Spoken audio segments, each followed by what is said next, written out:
let's say you just finish the campaign, right? You know, you get done whatever, and then you do your capstone dungeon and Kyle of a shot, and then you unlock world tier 3, and like you go outside and you're just getting beat up and you can't survive. So what you're gonna have to do is farm like a little bit more power. At that point, you might need like a weapon upgrade, you might need a legendary aspect to make your build stronger. So I would recommend doing like Tree of Whispers, and the Tree of Whispers is nice because as you're doing your Tree of Whispers, and like let's say you're doing your dungeon completions and stuff, you're also going to be progressing your regional progress. This is the Call to Your Renown. This is huge for a character power. 1 skill point, 1 potion capacity, 1 skill point, right? The 2 total skill points, max Obold and Paragons. I still have to do mine, but you're going to want to go do all these anyways. In addition to that, you also want to go around gathering your altars of Lilith, because this will give you like permanent plus main stat on your character. It's like plus 70 of each stat. So, and that all progresses toward the Paragon board. What you want to do is basically just run some Tree of Whispers, and you'll run like some dungeons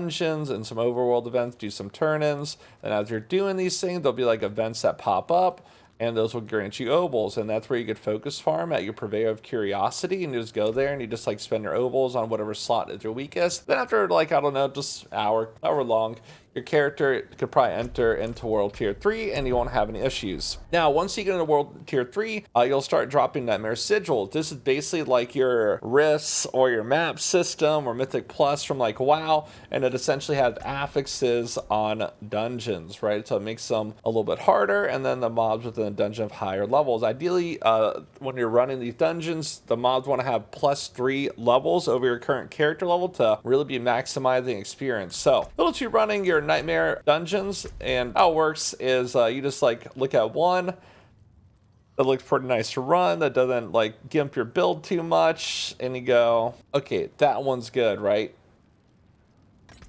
Then you click it, and it basically just transforms normal dungeon, nightmare dungeon, and has affixes on it.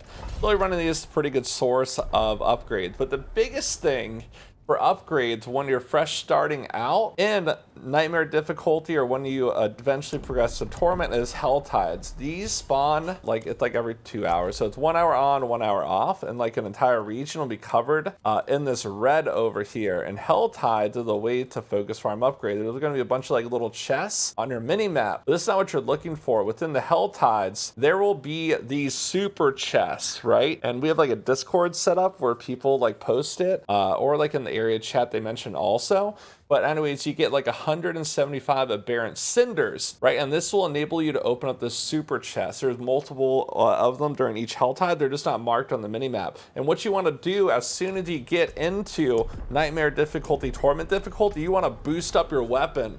This is like your main, like one of your main sources of your damage. So after you progress from like T2 to T3, you want to focus on getting an upgrade first. You want a sacred weapon. Then when you go from T3 to T4, you want an ancestral weapon. It's a night and day difference in your character power. Also, make sure you go to the blacksmith, because like you have more long-term items now. You want to go to the blacksmith and you want to boost it up. This enhances all the stats on it. So you just run hell tides, loot the super chest, get yourself like a nice sacred item, nice sacred weapon, boost up the blacksmith, and then you should be ready to just like start running basically everything in the game. You can do Tree of Whispers, you can do more Helltide every single time they spawn, but you need them to get materials to upgrade your gear and your character. You'll be running your Nightmare Sigils, and as you're completing those, other Nightmare Sigils will drop of higher tier, and then you just keep on getting more experience that way. Then you have like these world boss spawns on the map that spawn every once in a while. I already got the weekly bonus cache, but if you haven't completed them or ready for the week, make sure you go to them and do those, right? There's 3 different world bosses, each one grants its own cache, and that's pretty much it. That's what you essentially do for gearing out your character in Diablo 4. Oh, you can also go to the PvP zones too if you want, because the PvP zones have like little PvE activities too, and you like run around there,